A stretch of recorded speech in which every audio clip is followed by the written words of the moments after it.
2020년 비전이 뭐죠? 다시입니다. 신년 첫 번째 주일부터 오늘 이 주일까지 하나님이 다시 비전 시리즈를 선포하게 하셨습니다. 처음 있는 일인 것 같습니다. 이렇게 장기간 동안 쉬지 않고 하나님께서 비전에 대한 메시지를 집중적으로 선포하게 하셨습니다. 저도 사실 이 타이틀 자체가 다 그 목록이 기억되지 않을 정도로 다시 사람, 충성, 다시 예배, 다시 믿음, 다시 애통, 다시 출산, 다시 희망, 여명, 지난주일은 다시 촉진자였습니다. 그 10개 다시라고 하는 징검다리를 하나님께 우리에게 주셨죠. 오늘 우리가 예배 마치고 전파사 모임을 할 텐데 전파사 모임의 교재에 보면 오늘 도입 부분에 첫 문장에 나와 있는 첫 패러그랩에 나와 있는 내용들을 잠깐 발췌해서 여러분들에게 미리 소개를 하겠습니다. 새롭게 다시 시작하고 싶다는 생각을 해본 적이 있습니까? 새로 산 물건이지만 잘못 산 것 같아서 또는 낡아서 바꾸고 싶다는 생각을 해본 적이 있습니까? 생각대로 일이 되지 않아서 시간을 처음으로 되돌려 놓고 싶다는 생각을 해보았습니까? 인생에서 리셋 버튼이 있다면 얼마나 좋겠습니까? 이런 내용입니다. 그리고 도입 질문에 이렇게 쓰여져 있습니다. 나의 과거사 중 바꾸고 싶은 선택의 순간이 있다면 언제입니까? 그때로 돌아간다면 어떤 선택을 하겠습니까? 리셋이라고 하는 컨셉이죠. 리셋이라고 하는 말의 뜻은 오류나 이벤트를 모두 지로 베이스로 없애고 시스템을 초기 상태로 되돌리는 그거를 리셋이라고 부르죠. 잘 워킹이 안 되고 셀폰이나 아니면 컴퓨터가 워킹이 안 되면 리셋하죠. 그러면 다시 초기 상태로 오면 되는 일들이 종종 있습니다. 하나님께서는 우리 인간들에게 리셋에 대한 기회를 주셨습니다. 성경의 대표적인 리셋 버튼이 노아 홍수가 있죠. 하나님 모든 걸 다 청소하고 쓸고 다시 리셋했습니다. 출애굽도 마찬가지로 리셋 중에 하나죠. 하나님께서 오랜 장기간 동안 노예 생활을 했던 백성들을 광야로 끌고 와서 리셋했습니다. 새로운 민족 공동체를 세워주셨죠. 구약 성경에 빼놓을 수 없는 또 리셋 버튼이 포로기입니다. 바벨론 포로로 끌려가서 포로 생활을 했던 이 70년 기간 동안 이스라엘 백성들은 리셋하는 기회로 삼았죠. 그리고 신약 성경에 와서 또 하나 리셋 버튼은 십자가, 예수 그리스도께서 우리를 위해 짊어지신 십자가인 줄로 믿습니다. 아멘? 한번 엎질러진 물이 다시 주워 담을 수 없죠. 그렇듯이 인간의 죄는 다시 지울 방도가 우리에게는 없습니다. 한번 지나간 일, 우리는 후회는 할 뿐이지 그걸 지울 길과 방법을 우리는 찾지 못합니다. 그런데 예수님께 십자가에서 우리를 위해 대속의 십자가의 보혈을 흘려주셨습니다. 그래서 그 보혈은 십자가의 거룩한 피는 다시 인생을 리셋할 수 있는 은혜의 버튼인 줄로 믿습니다. 그 버튼 누르면 이 보혈 리셋 버튼으로 우리는 다시 태어나는 거듭남의 기회를 우리 모두가 누리게 되죠.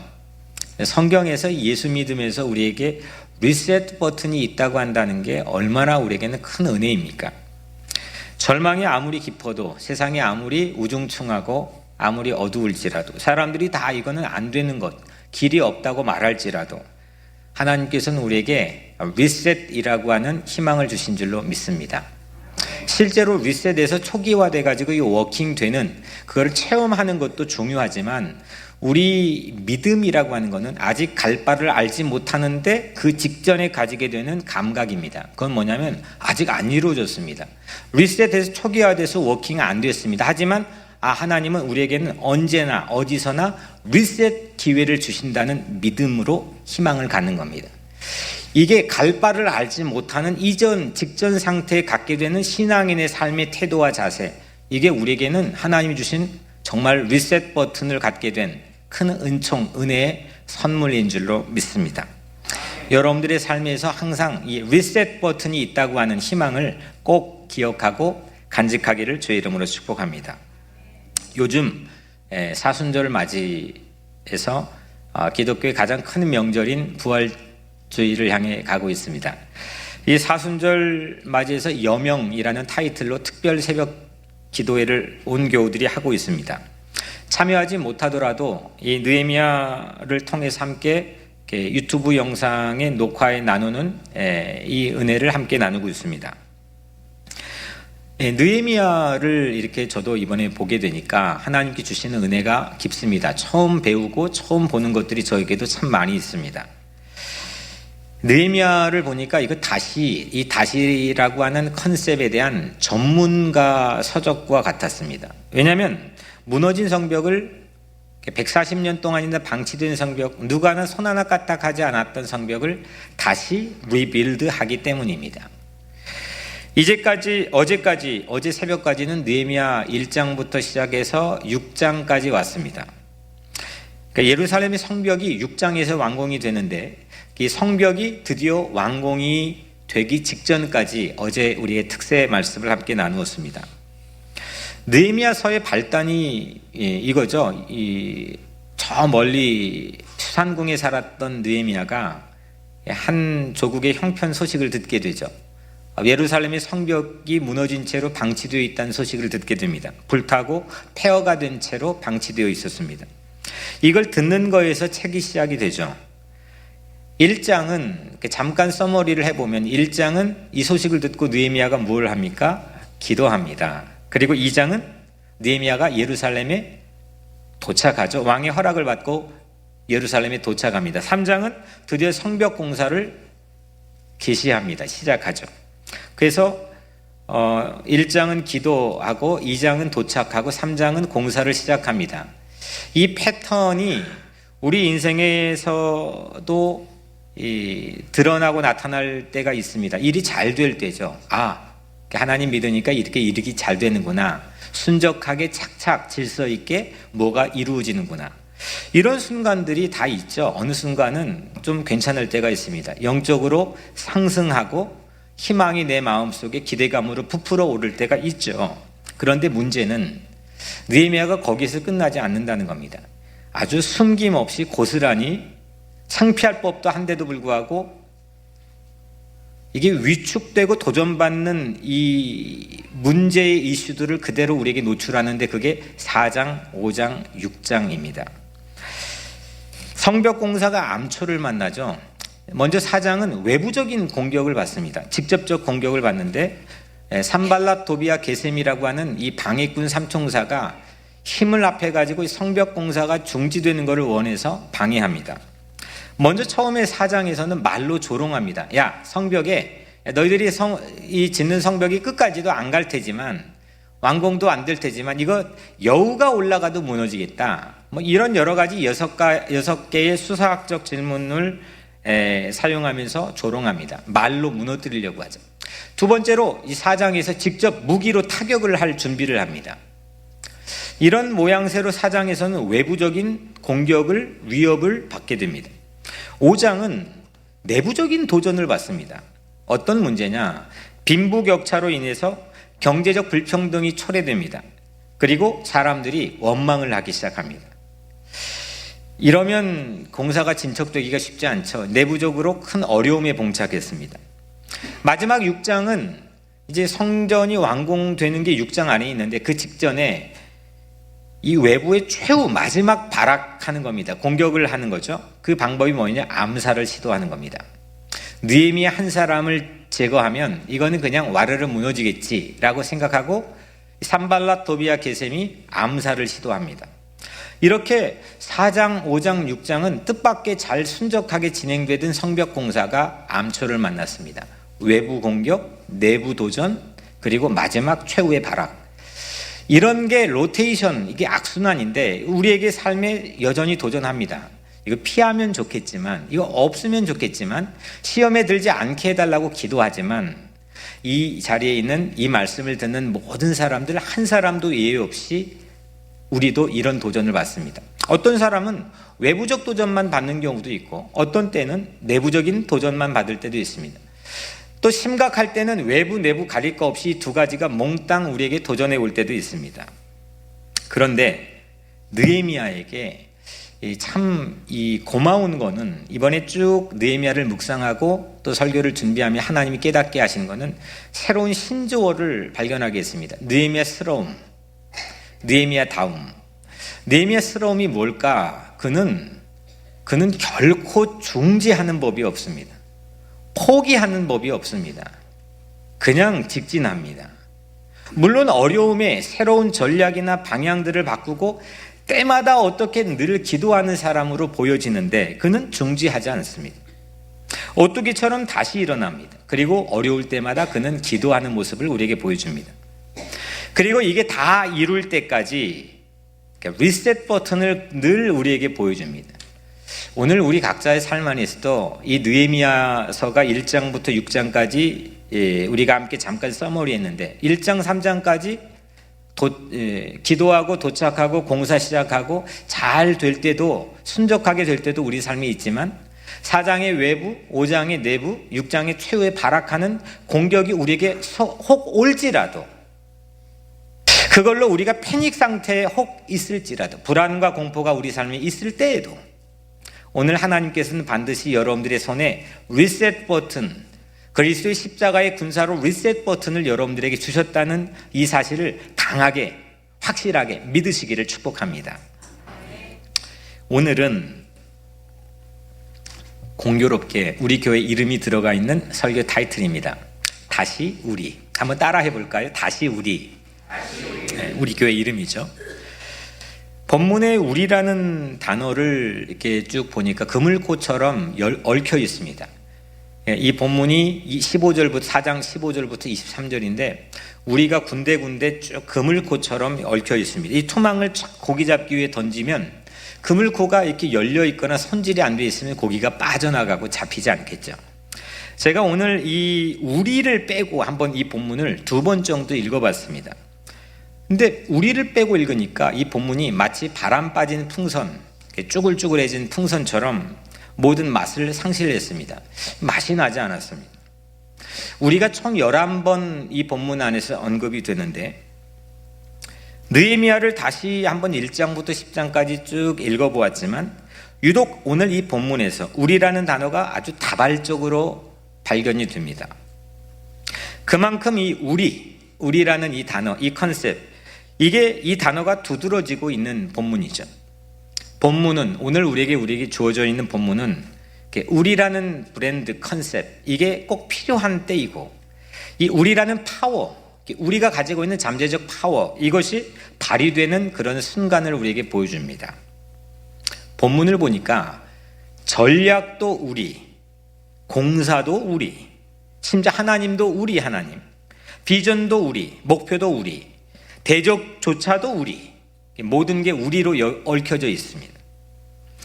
거의 모든 것들이 우리 없이는 이 본문이 의미를 갖기가 쉽지 않습니다. 우리의 사전적인 뜻은 영어로 보면 us, we 돼 있죠. us, us, 영어로 우리죠, 우리. 영어로 us, 물론 US가 이 점을 찍으면은 United States가 되는 거죠. 미국의 국가명이기도 하지만 여기서는 그런 의미는 아니지만 우리의 US, 우리의 us는 사전의 뜻은 이런 겁니다. 나와 너를, 우리 모두를 포함한 매우 친밀한 관계, 이렇게 사전적인 의미를 여러분들에게 소개할 수 있겠습니다. 나, 너 모두를 포함한 매우 친밀한 관계, 이게 우리라고 하는 첫 번째 뜻이죠. 우리 교회 처음 부임해서 우리 교회 본래 이름이 포레스트 믿음 장로교회였고 우리 교회의 시작은 포레스트 한인 장로교회로 개척이 되었고 또 우리가 연합한 이 미국 교회의 시작의 이름은 갈보리 교회이고 여러 가지 교회 이름들이 혼재되어 있었는데 부임해서 얼마 되지 않아 교우들과 같이 합의해서 뉴욕 우리 교회라고 하는 이름으로 지금 현재 이름으로 바꾸었습니다.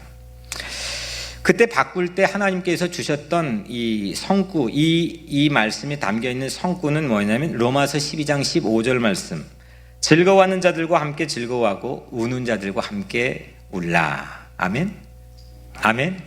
이 말씀입니다. 이게 우리라고 하는 의미에 담겨 있는 성서적이고 영적인 의미입니다. 즐거워하는 자들과 함께 울고 우는 자들과 함께 울라. 그래도 우리는 예수 믿는 양심이 있기 때문에 우는 자들 곁에서 함께 울어주는 거는 그래도 조금 합니다. 근데 우리 교회는 잘합니다. 어려운 사람 곁에서 함께 울어주고 함께 애통해 하는 마음, 기도해 주는 마음이 우리 교회는 탁월하게 그 지수가 높다고 전 감히 좀 자부하고 여러분들은 자랑스럽게 생각합니다. 그런데 즐거워하는 자들과 함께 즐거워하는 것, 이게 사실은 말처럼 쉽지 않습니다. 우리 마음에는 이 성경에서 가인의 첫 번째 살해 사건, 이 죄악도 마찬가지로 질투와 시기심으로부터 시작됐지만 결코 간과할 수 없는 인간의 악의 감정이죠. 질투감. 누가 잘 되고 누가 성공하고 누가 즐거워하는 일을 함께 기뻐한다는 것, 정말 진짜 우리 브랜드가 컨셉이 발휘된다는 것 결코 쉽지 않습니다. 하지만 우리 교회가 지향하는 가치입니다. 즐거워하는 자들과 함께 즐거워하고 우는 자들과 함께 우는 것. 지극히 이모션, 감정이 마비되지 않고 상식적인 선에서 움직여지는 건데 세상의 이치는 결코 그렇게 만만하게 이 상식적인 감각을 움직여주지 못합니다. 우리가 그렇게 연약합니다. 하지만 우리라고 하는 이 교회 이름을 가지고 있는 여러분들 우리 공동체는 즐거워하는 자들과 함께 즐거워하고 우는 자들과 함께 울어줄 수 있는, 정말 그게 진짜 행복이죠. 행복한 그런 삶의 공동체, 그리고 주역으로 여러분들이 누리게 되기를 주님의 이름으로 간절히 축복합니다. 그런데 여러분들, 이 우리의 이렇게 us라는 이 의미가 있는데 이중적 의미가 또 하나 있습니다. 우리의 이중적 의미가 있는데 요한복음 10장에 보면 선한 목자 되신 예수님께서 양우리를 이야기했습니다. 양이라는 짐승이 축사로 들어갈 수 있는 우리죠. 이때 우리는 양을 지키는 펜스입니다. 양을 지켜주는 펜스인 거죠. 느헤미야 버전으로 그 우리를 해석해 보면은 이 우리라고 하는 것은 성벽이 될 수가 있는 거죠. 그 성벽, 이 우리는 누군가를, 문화를, 자녀를, 도시를, 내 삶의 터전을 지키고 보호해주는 최후의 마지노선, 이게 성벽이기 때문입니다. 그래서 이 이리가 오면 도망가 버리는 사꾼 목자가 있는 그런 양의 우리를 예수님께서는 경계하시고 선한 목자 되신 예수님께서 문이 되어주시는 그 양의 우리를 예수님께서는 우리에게 권면해 주셨죠. 이 성벽이 무너지면, 우리가 무너지면 우리가 정말 난리 나는 거죠. 지금도 여러 가지 이게 보더라인에 이 검역 체계가 있느냐 없느냐, 뚫렸느냐 안 뚫렸느냐, 이걸로 전 세계가 초미의 관심을 가지고 있습니다. 그 체계가 어떻게 잘 돼 있느냐. 근데 이 성벽이 무너지고 함락되면 위협, 뭐 갖가지 여러 가지 좋지 못한 상황에 그냥 무방비로 노출돼 버리는 거죠. 이런 의미에서 뉴욕 우리 교회는 우리 성벽교회의 의미를 가지고 있다고 생각할 수도 있겠습니다. 예수님께서 문이 되어주시는 우리 교회. 그래서 피난처가 되는 교회. 영혼을 보호하고 이민자들을 보호하고 서류 미비자들을 보호하고 가난한 이들을 보호하고 세상에 잃어버린 양들을 보호하고 이런 피난처 되는 뉴욕 우리 교회. 그런 우리 교회가 우리 교회인 것을 여러분들 감사하며 축복하는 그런 삶이 되기를 간절히 축원합니다. 오늘 말씀의 대지는 세 가지로 잠깐 전하려고 합니다.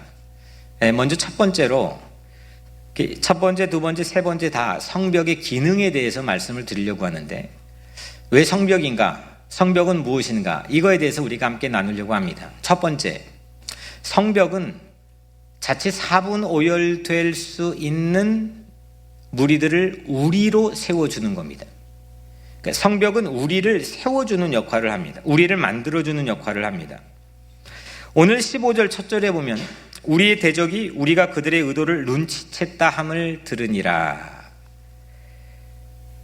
대적의 의도, 그들의 의도가 뭐냐? 성벽 공사 중지하게 하는 건데, 대적이 연합해가지고 바로 이 전절에 보면, 15절 전절에 보면 대적들이 같이 연합해가지고 성벽 공사하는 현장을 습격할 기회를 노립니다. 그러니까 불특정 시간에 테러를 감행하겠다는 이 소문을 퍼뜨립니다.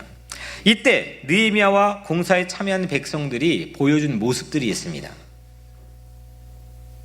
자중질환에 빠집니다. 이게 자중질환인 거는 같은 편끼리 이게 싸워서 그냥 패배를 자초하는 걸 자중질환이라고 부르는데, 세 가지의 모습을 보여줍니다. 첫 번째 10절에는 우리 읽지는 않았죠. 그 전에 바로 나오는 첫 번째 모습은 테러를 하겠다 하니까 첫 번째 건축가들이 이런 말들을 합니다. 우리 건축가들이 흙을 나를 힘조차도 없을 정도로 지쳐 있습니다. 이제 공사 포기해야 됩니다. 포기파입니다. 두 번째로 11절에는 테러의 위협의 소문이 지금 다 아는 공공연한 이 사실입니다. 우리는 너무 무섭습니다. 공포가 우리 마음속에 있습니다. 이게 공포파가 있습니다. 마지막 세 번째로 12절에는 이 산발랏 도비아 그 진영에 가장 가깝게 진영 근처에 살던 사람들이 느헤미야에게 10번이나 찾아와서 말합니다. 지금 성벽 비워놓고 빨리 우리에게 와가지고 여기에서 전쟁을 치러야 우리 승산이 있습니다. 이런 얘기를 10번이나 반복해서 합니다. 그러니까 싸워달라는 거죠. 당신들이 지금 성 비워놓고 와야 지금 우리가 살 수 있다는 것을 이야기하는 거죠. 이건 누군가를 의존하는 겁니다. 의존파입니다. 이 세 가지가 이 습격, 테러에 대한 감행한다는 소식을 듣고 그 공사를 하는 진영 안에서 보여줬던 모습입니다. 포기파, 그리고 어떤 거죠? 공포파, 그 다음에 의존파. 이게 사실 이 세 가지가요, 코로나 바이러스도 있고 뭐 여러 가지 우리 삶의 이슈 앞에 우리가 노출될 때가 있지만, 이런 심리적인 변화들이 우리 안에 세 가지의 각기 다양한 모습으로 우리를 우울하게 만듭니다. 실제로 대적의 위협으로 이런 이 공사 진행하는 사람들이 지금 이렇게 세 가지 부류로 4분 오열되기 직전입니다. 공사를 망칠 찰나죠. 공사가 중지될 순간이 눈앞에 펼쳐집니다. 이때 느헤미야가 딱 나서서 설교하죠. 우리가 바로 읽은 전절이 14절에 너희는 그들을 두려워하지 말고 지극히 크시고 두려우신 주를 기억하고 너희 형제와 자녀와 아내와 집을 위하여 싸우라, 이렇게 멋진 설교를 합니다. 이거 듣고 전세가 역전이 됩니다. 이때부터 흐름이 바뀝니다. 그 다음부터는 흐름이 흔들리지가 않습니다. 대적의 습격 작전은 탄로가 났고 그들의 이 감행하려고 했던 테러의 위협은 중지가 됩니다. 15절에 하나님이 그들의 꾀를 패하셨으므로, 이 설교를 딱 하고 그들의 반응으로 전세가 역전돼서 흔들리지가 않았는데, 이거를 누가 역전시켰느냐? 이건 느헤미야가 쓴 자서전이거든요. 누가 역전시켰느냐? 느헤미야는 그렇게 평가합니다. 자기 설교를 통해, 또 자기의 능력과 자기의 어떤 과감한 지도력을 통해서, 아니요, 하나님이 그들의 꾀를 패하셨다. 하나님이 하셨다는 거죠. 하나님을 진짜 살아계신 하나님으로 믿는 겁니다. 그렇게 될 것 같다는 낙관주의적인 생각이 아니고 그냥 살아계신 하나님과 동행하는 겁니다. 그분이 하신 거다는 겁니다. 자기를 교묘하게 그냥 약간 위선적인 겸손으로 가장한 것이 아니라 진짜 그는 이거 하나님이 하셨습니다. 이거 하나님이 이렇게 역전시켜 주신 겁니다. 이렇게 이 사건에 대한 평가를 우리에게 들려주고 있습니다. 저는 본문에서 오늘 이 본문에 가장 감동적인 부분이 있습니다. 이걸 읽을 때 가슴이 설렜습니다. 그 부분이 뭐냐? 저를 이게 그 다음 절로 못 나가게 했던, 그냥 그 자리에 상상과 가슴 설렘을 경험하게 했던 구절이 15절에 바로 이겁니다. 우리가 다 성에 돌아와서. 영어로 we all return to the wall. 우리 모두가 성에 return 했다는 겁니다. 분명히 바로 직전에 어떠했습니까? 세 가지 포기파, 그 다음에 공포파, 의존파, 이 세 가지 자중질환의 모습을 보였습니다. 이거 공사가 중단될 찰나였습니다. 그런데 이들이 우리가 다 성에 돌아와서, 쉽지 않은 장면입니다. 이건 우리 그냥 개인 안에서도 모든 게 정상으로 리셋되어서 시스템이 원상복구된다는 게 결코 쉬운 일이 아닙니다. 이게 심리가 되면 영이 안 되고, 영이 되면, 영적인 작용이 되면 실질적으로 물리적인 사건은 여전할 수도 있습니다.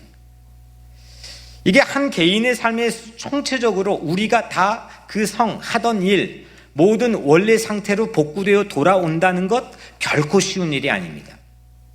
또 혹 이미 엎질러진 물, 지나간 일들을 우리는 후회는 하지만 그거를 다시 돌아오게 하는 것 결코 우리에게는 쉽지 않은 일입니다. 저는 이 광경을, 성에 돌아오는 광경을 참 많은 기간, 한 주간 동안 상상하고 묵상해 봤습니다. 야, 멋있다, 매력적이다. 이런 일이 진짜? 과연? 성벽은 오합지졸로 전락할 사람들을 우리라는 카테고리로 다시 빌드업 해줬습니다. 성을 빌드업 해주는 것도 좋지만 여기에서는 우리라고 하는 컨셉을 다시 리빌드 해줍니다. 이게 중요한 거죠. 가족들이 자녀들과 함께 마음을 확 모아가지고, 야, 우리 이 타겟으로 공동의 목표를 가지고 가자! 하면은 가는 겁니다. 근데 그게 무너지면, 이게 워킹하지 않으면, 리셋되지 않으면 그냥 오합지졸이 될 확률도 무지 많습니다. 여러분들이 하는 이 삶의 터전에서도 마찬가지고, 교회도 당연히 마찬가지겠죠. 저는 이게 참 멋있었습니다. 성벽이라고 하는 것은 그 공동의 목표인 비전이 우리라고 하는 새로운 카테고리로 뭉치게 해줬습니다. 우리, us, 이거를 다시 리빌드 해줬습니다. 저는 성벽을 쌓는 것도 멋있지만 이 가치가, 이 컨텐츠가 훨씬 더 중요한 컨텐츠라고 확신합니다. 우리 여명을 짓는 것, 건축하는 것, 이건 너무 중요합니다. 저는 근데 이게 건축엔 너무 젬병이라 이 공구만 보면은 이 현기증이 납니다. 집에서도 이 공구 갖고 하는 일은 제가 거의 좀 창피한 일이지만 못합니다. 근데 안 되더라고요, 그게. 이 건축하는 거에 막 가슴이, 심장이 뛰고, 심장의 속도가 빨라지고, 막 가슴이 설레고, 쿵탁쿵탁하고, 그러지 않습니다. 그런데 이 여명을 건축한 하나님의 뜻이라니까 순종하는 마음으로 하는 거지만, 이 안에 이번 사순절 여명 특색 동안 하나님 부어주시는 컨텐츠들을 생각하니까 가슴이 뜁니다. 설레입니다. 이 안에 들어갈 우리라고 하는 새로운 컨텐츠를 리빌드 할 수 있다면, 모든 성도들이, 잃어버린 영혼들이 하나님 앞으로 돌아올 수 있다면, 그 광경이 현실이 될 수 있다면, 이게 우리 거가 될 수 있다면, 이러다가 여러분들이 각자의 잃어버린 그런 그 하나의 개체가, 하나의 인생이, 여러분들의 인생이 손 따로 발 따로 머리 따로, 머리는 되는데 가슴이 안 될 때가 있습니다. 손은 되는데 머리가 말을 듣지 않을 때가 있습니다. 이게 총체적으로 하나의 us, 우리가 되어서 하나님의 성으로 돌아오는 일이 이번 여명홀의 기간 동안 있어진다면, 그 컨텐츠가 리빌드 된다면 이거 큰 축복 아니겠습니까? 오늘 여러분들이 각자 인생을 축복하고 싶습니다. 여러분들의 마음에 그런 소원이 있기를 축복합니다. 그 기도가 응답되고 이루어질 줄로 믿습니다. 오늘 16절에 그때로부터입니다. 그때로부터. 이게 상당히 중요한 모멘텀이라는 거죠. 그때로부터. 강조해야만 되는 겁니다. 이렇게 엄청난 사건이 있는 다음부터, 이 시점부터 똑같은 사람입니다. 그런데 이전 사람과 전혀 딴판으로 변해버렸습니다. 우리가 되니까, 이게 우리가 되니까 하는 일 방법이 달라집니다. 능률이 달라집니다. 결과가 달라집니다. 폼이 달라집니다. 구력이 달라지고 퀄리티가 달라집니다. 먼저 보니까, 오늘 말씀 보니까 일 분업이 아주 척척입니다. 16절에 그때로부터 내수아 사람들이 절반은 일하고 절반은 갑옷을 입고 창과 방패와 활을 가졌고, 민장은 유다 온 족속의 뒤에 있었으며, 민장은 이게 오피셜, 그러니까 관리들인데, 절반은 보초를 섭니다. 그리고 절반은 공사에 참여합니다. 관리들이 후방에서 지원합니다. 이 삼각편대가 서로 배려하는 이 구도 자체가, 이 분업이 안 되면 이거 질서 있게 되지 않는 겁니다. 이 내분되려고 했거든요. 내분이 일어나려고 그랬단 말이에요. 자중질환에 빠졌단 말이에요. 그런데 이것이 질서 있는 분업으로 자기 자리를 찾았습니다. 17절에 보니까 성을 건축하는 자와 짐을 나르는 자는 다 각각 한 손으로 일을 하며 한 손에는 병기를 잡았는데, 그러니까 한 손에 연장을, 한 손에 무기를 들었습니다. 모두 다 각자가 자기 무장을 하고 공사에 참여합니다. 언제든지 변신, 트랜스포머가 가능합니다. 상황에 대처하는 순발력, 이 변신, 트랜스포머의 능력을 갖게 되었습니다. 그래서 이를 위해서 이중 업무도 마다하지 않았습니다. 이 실력이 중요한 거거든요. 이 자세와 이 스피릿, 이 열정이 우리의 삶의 판도를 바꾸는 겁니다. 18절, 이 마지막 이 변화된 모습 중에 이 18절 마지막 보면, 건축하는 자는 각각 허리에 칼을 차고 건축하며 나팔 분 자는 내 곁에 섰었느니라. 여러분들, 건축가는 두 손 가지고 일해야 됩니다. 그래서 허리에 칼을 찼다 했습니다. 느헤미야는 제때 경보를 울리려고 나팔수를 항상 옆에 두었습니다. 이게 모두 다 다이나믹한 역동적인 행동으로 보여집니다. 조금 전까지 전쟁터였습니다. 테러가 어디에 일어날지 모르는 불안을 조성할 수 있는 전쟁터였습니다. 근데 이 전쟁터가 마치 놀이터처럼 보여집니다. 이사야의 환상처럼 이 독사굴에 어린이가 손 놓고 놀아도 아무 해가 없고, 곰과 또 양이 함께 뛰어놀고 사자와 어린 양이 함께 뛰어놀고, 이런 판타지에 있는 환상, 하나님의 영감과 계시를 받은 사람들이 환상, 이 믿음이 오늘 이 현장에서 이루어지는 거죠. 제가 오늘 이 말씀을 보면서 참 이게 이 하나님께서 주신 감동은, 이 말씀을 읽는데 이 사도행전 2장이 오버랩이 됩니다. 사도행전 2장에는 교회가 처음 이 오순절 성령 사건으로 초대교회 첫 교회, 예루살렘 교회가 세워지죠. 근데 이 예루살렘 교회가 세워진 다음의 모습이 사도행전 2장에 우리에게 고스란히 공개가 되고 있는데, 서로 유무상통합니다. 네 거고 내 거고 네 것도 내 거고, 이런 사회가 내 것도 네 거고 네 것도 네 거고, 서로 유무상통, 모든 게 개방, 오픈되어 있습니다. 자기 집을 오픈하고 매일 모이기를 힘쓰고 늘 성전에 모여 함께 예배하고, 이게 완전히 새로운 사회가 되어버렸습니다. 이게 오늘 모습하고 별반 다르지 않다. 이게 맥락과 흐름이 매우 이건 대동소이하다는 느낌을 받았습니다. 이런 사건들을 꿈꾸고, 이런 사건들에 대한, 이런 하나님의 일에 대한 감격과 기대감이 우리 삶에 회복되기를 축복합니다. 여러분들의 자녀의 삶이건 가정이건 하는 직장이건 일이건 이 워킹으로 되어야 되지, 우리가 상실되어 버린 채 서로 분업도 안 되고 배려도 없고 이중 업무도 전혀 이 열정도 나지 않고 척척이 아니라 완전히 산산조각이 될 것 같은 그런 순간 앞에 늘 서 있는 삶의 자세, 머리 따로 가슴 따로 손 따로 발 따로, 이런 삶에서 우리를 리셋시킬 수 있는 그런 사순절 기간이 되기를 축복합니다.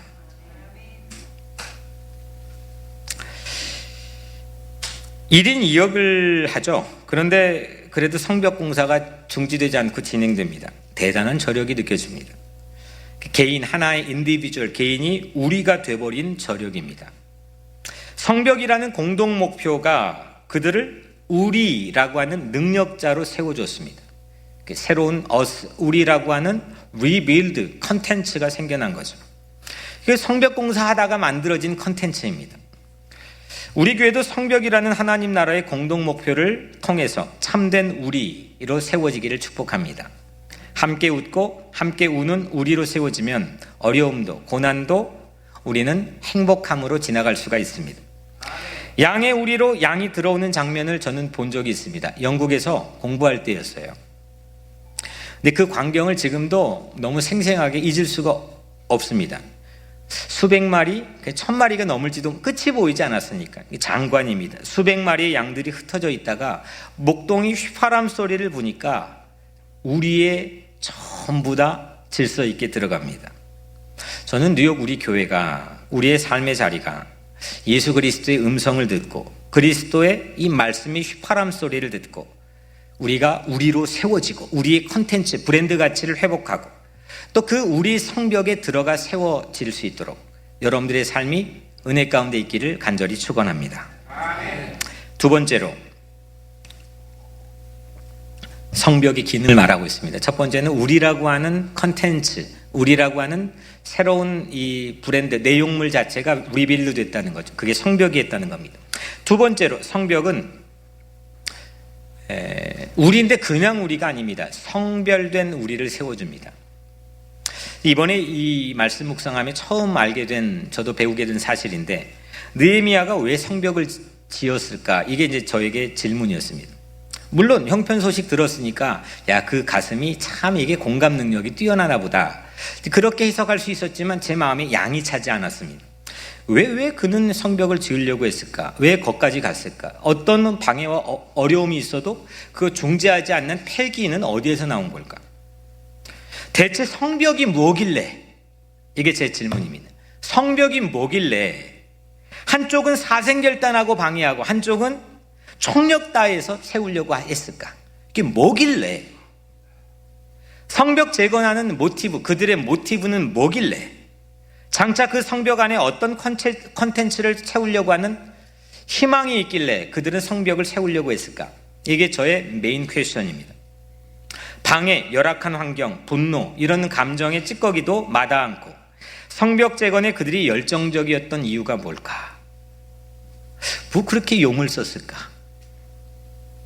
그 이유를 잠깐 이제 나누려고 합니다. 지금 이렇게 느헤미야가 성벽을 지을 때, 그때는 어떤 때였느냐? 제2 예루살렘 성전, 다른 말로 하면 스룹바벨 성전이라고 부릅니다. 그러니까 그걸 주도적으로 지은 사람 이름을 붙인 거죠. 그 예루살렘의 성전이 완공되었던 때입니다. 이게 왜 중요하냐?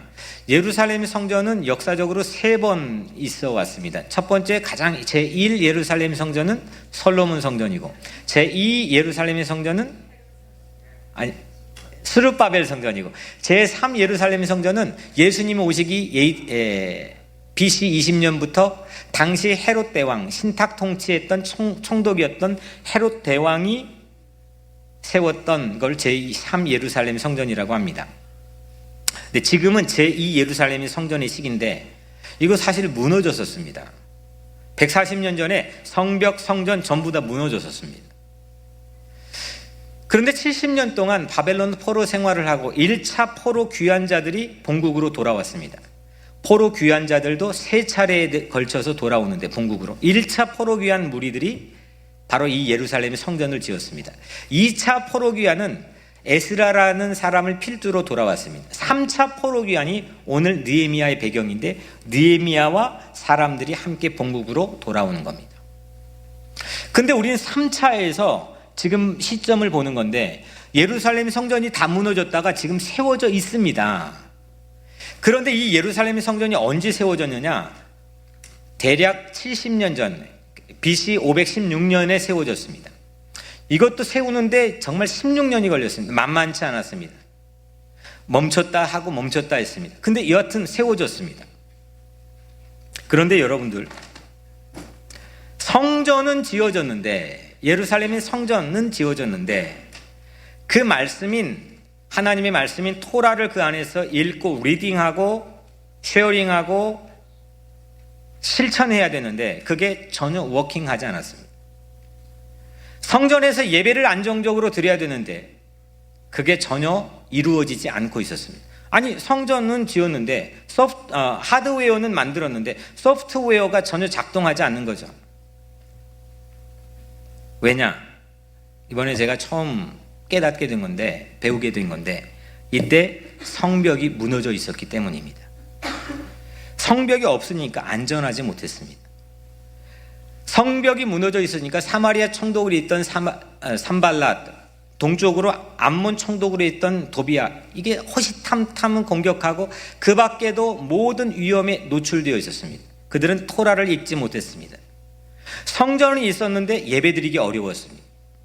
이유는 성벽이 무너져 있었기 때문입니다.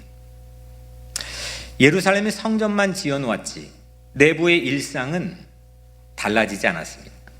동일한 스케줄과 동일한 삶의 일상을 가지고 그 사람들이 살고 있었습니다. 하드웨어만 있고 소프트웨어는 그대로 빈 채였습니다.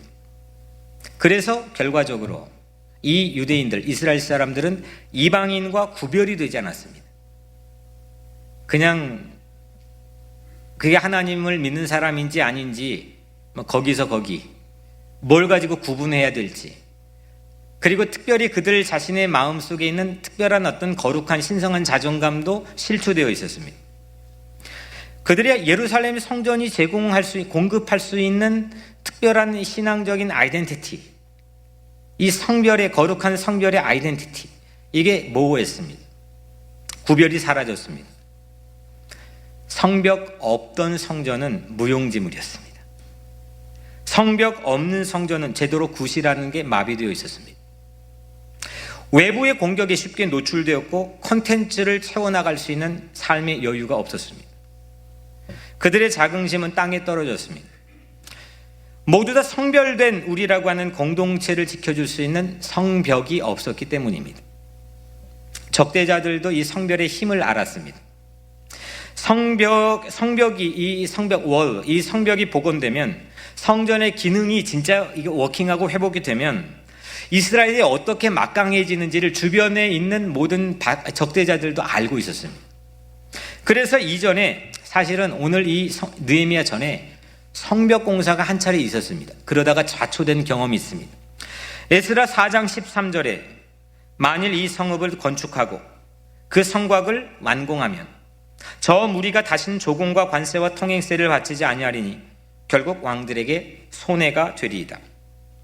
그러니까 주변 페르시아 제국에게는 납세 문제, 세금, 돈 문제죠.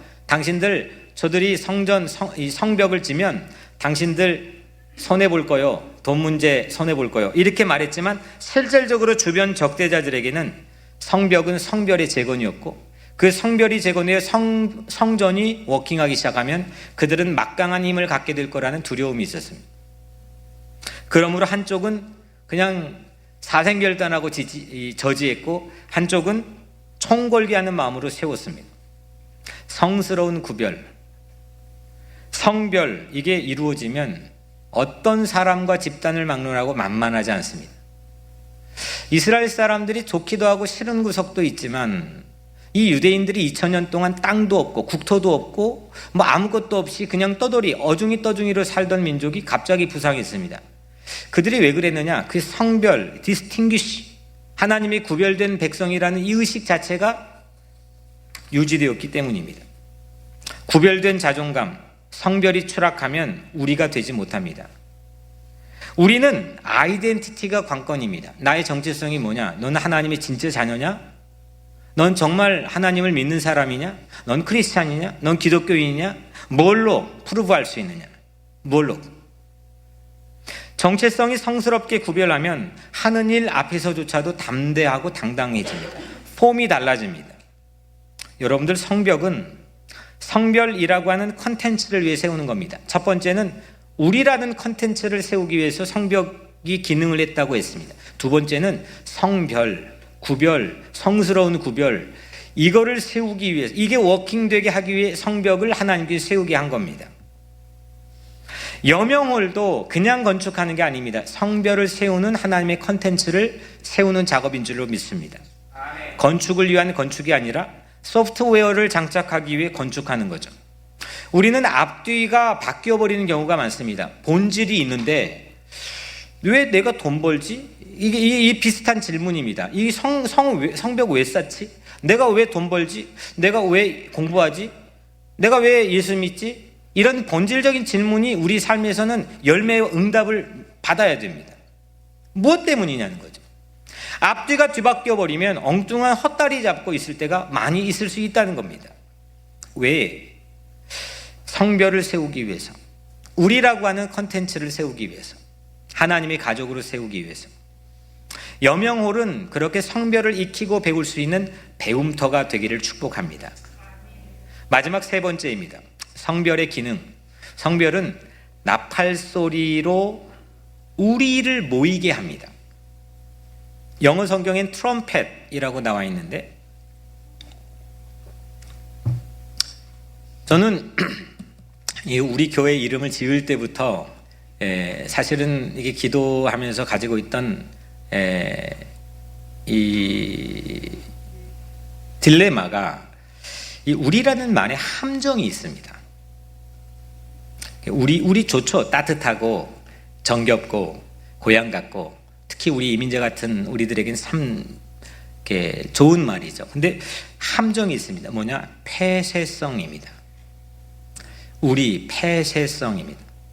이런 말이 있죠. 우리끼리, 너희들끼리, 우리끼리. 또 양의 우리, 펜스 자체도 딱 문이 닫혀버리면 이건 밖에도 안에도 단절이 됩니다. 소통이 안 되는 거죠.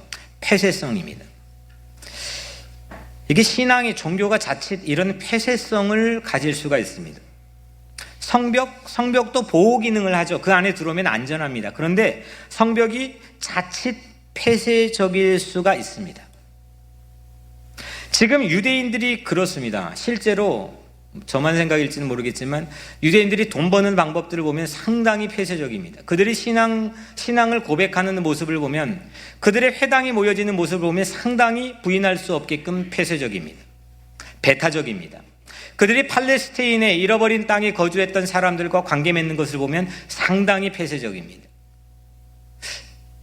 그게 바벨론 포로기로 끌려가기 직전의 모습처럼 그들은 흥왕하고 잘 됐지만 폐쇄적이었습니다. 배타적이었습니다. 교회도 그럴 수 있다는 겁니다.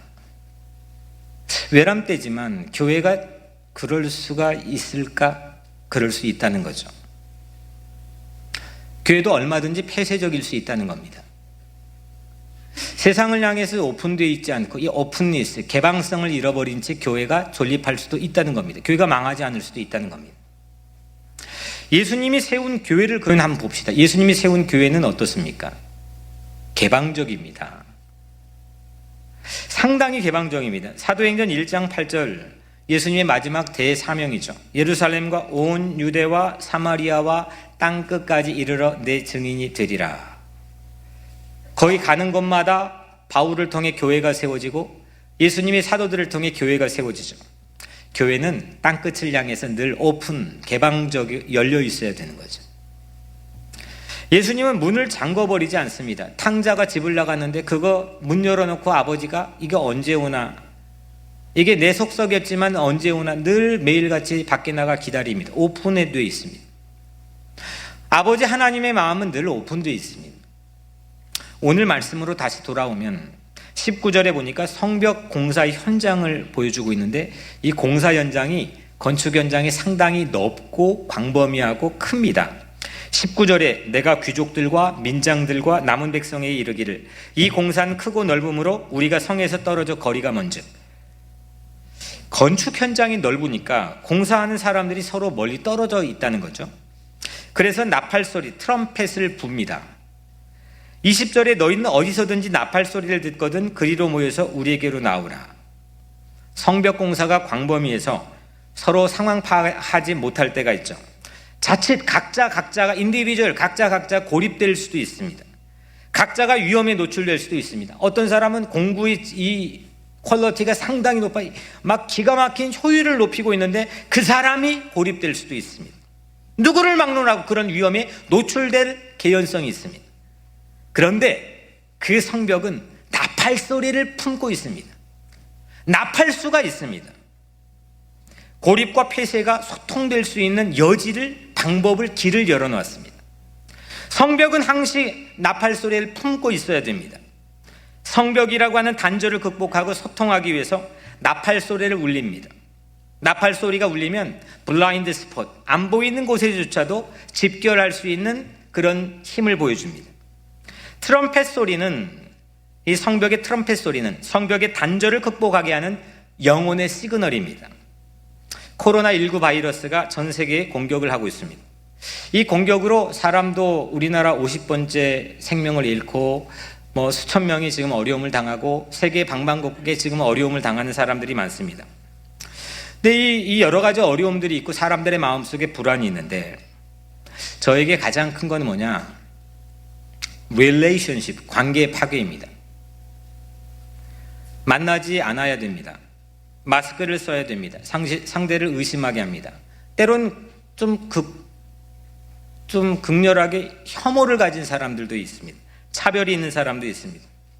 이때 잃어버릴 삶의 가치는 우리, 개방적인 우리, 이걸 잃어버리면 사실 이거와 비교도 안 되게 보이지 않는 영역에서 우리를 매우 힘들고 어렵게 할 수도 있습니다.